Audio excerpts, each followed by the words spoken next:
दोस्तों हम में से बहुत सारे लोग बड़ी बेसब्री से इंतजार करते हैं सैमसंग गैलेक्सी सीरीज को और आईफोन को। देखते हैं कि मतलब क्या लुक आने वाला है। लेकिन यहाँ पर S23 सीरीज के बारे में अगर आप बात करो तो इसकी इमेजेस तो सारी ही लीक हो चुकी हैं और ऑफिशियली 1 फरवरी को ये आ भी जाएगा। तो यहाँ पर S23 अल्ट्रा को देख लो या प्लस जो कि नया है, तो यहाँ पर देखने पर ऐसा लगता है कि भाई क्या चेंज किए तुमने, क्या नया दिखाया है। मतलब कुछ भी नहीं लग रहा है, तो सेम ही लग रहा है 22 के जैसा ही। तो यहाँ पर S23 अल्ट्रा के अंदर तो होगा भैया 200 मेगापिक्सल का कैमरा, ये उसका हाईलाइटिंग पॉइंट होगा। और इसी के साथ साथ जो प्लस वेरिएंट होगा उसके अंदर 50 मेगापिक्सल का कैमरा होगा और स्नैपड्रैगन 8 Gen 2 चिपसेट का इन्होंने यूज़ किया है। मे बी अपने S23 अल्ट्रा के अंदर ये यूज़ किया होगा, बाकी में पता नहीं कौन सा किया होगा। लेकिन US के अंदर तो ये स्नैपड्रैगन का यूज़ करेंगे और एशिया और यूरोप के अंदर एक्सिनोस का यूज़ करेंगे। तो ये इसका हमेशा रहता है, पता नहीं क्यों, क्या टेम्परेचर का इशू चल रहा है यहाँ पे, देखना पड़ेगा कि क्या करते हैं इस बार ये। दोस्तों आप में से जितने भी लोग लाइव स्ट्रीम करने का सोचते होंगे कि YouTube पे लाइव स्ट्रीम करेंगे, गेम वगैरह खेला करेंगे, तो वहाँ पर होता है क्या है कि जब भी चैट पढ़ रहे होते हैं तो हमारा आई कांटेक्ट कैमरे से हट जाता है। लेकिन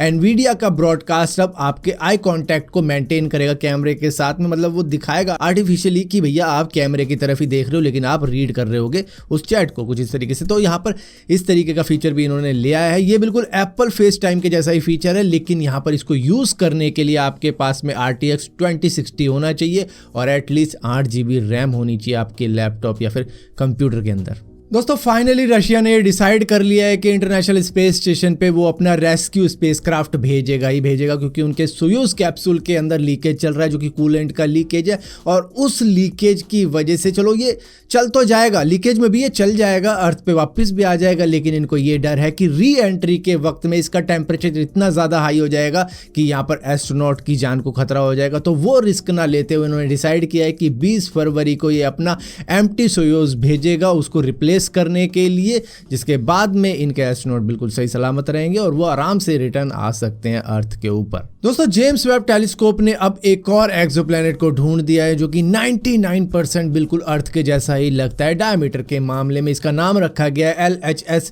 475b।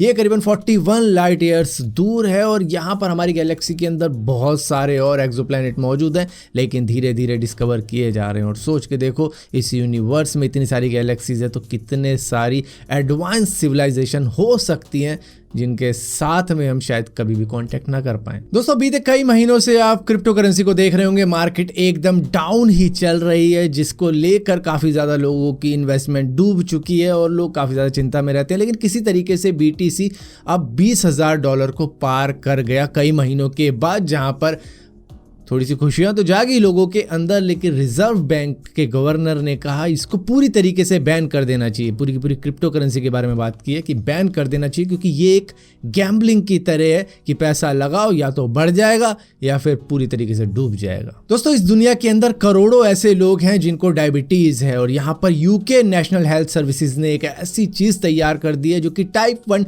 डायबिटिक पेशेंट्स को ट्रीट कर सकता है ऑटोमेटिकली। यहाँ पर centre of disease control and prevention मानते हैं कि भैया सिर्फ US के ही अंदर 2.5 करोड़ से ज़्यादा लोगों को डायबिटीज़ है, लेकिन इस इन्वेंशन से काफ़ी ज़्यादा आराम मिल सकता है टाइप 1 डायबिटीज़ वाले पेशेंट्स को, क्योंकि ये जो आर्टिफिशियल पेनक्रिया है ये बिल्कुल मिमिक कर सकती है रियल पेनक्रिया के जैसे ही। यहाँ पर इसको क्लोज्ड लूप सिस्टम भी कहा जा रहा है। ये दरअसल उन पेशेंट्स के स्किन के अंडर लगाई जाएगी जिसके अंदर एक ग्लूकोज सेंसर होगा जो कि ऑटोमेटिकली ही कैलकुलेट कर लेगा अपनी एल्गोरिथम के द्वारा कि कितना लेवल है शुगर का उस पेशेंट के, जिसके बाद में उसको मैनुअल इंजेक्शन लेने की जरूरत नहीं पड़ेगी, क्योंकि ये ऑटोमेटिकली उतना ही इंसुलिन अपने आप ही रिलीज कर देगा बॉडी के अंदर, जिसकी वजह से पेशेंट का शुगर लेवल मेंटेन रहेगा। उनको कोई भी चिंता करने की जरूरत नहीं पड़ेगी कि बार बार मुझे नापना पड़ेगा अपना शुगर लेवल और इंसुलिन लेना पड़ेगा। तो ये सारी चीजें यहाँ पर खत्म हो जाती है टाइप 1 डायबिटीज पेशेंट के लिए। दोस्तों हम कई सारी ऐसी इमेज कैप्चर करते हैं जिसके अंदर एड्रेस वगैरह होता है या नंबर वगैरह होता है जो कि शायद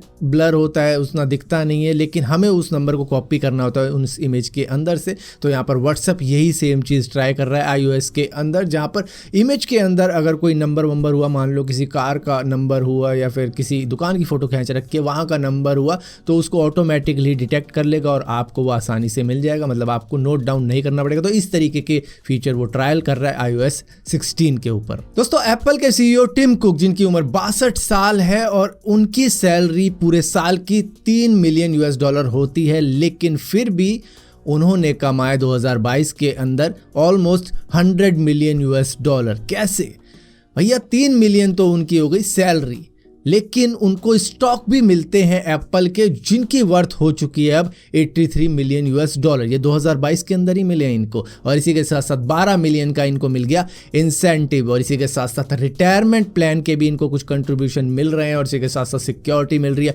पर्सनल एयर ट्रैवल मिल रहा है, और 46,000 यूएस डॉलर से ज़्यादा का इनको वेकेशन कैश आउट भी मिला है। तो मतलब इस तरीके से ये सारा कुछ मिला के इन्होंने ऑलमोस्ट 100 मिलियन कमाए हैं 2022 के अंदर।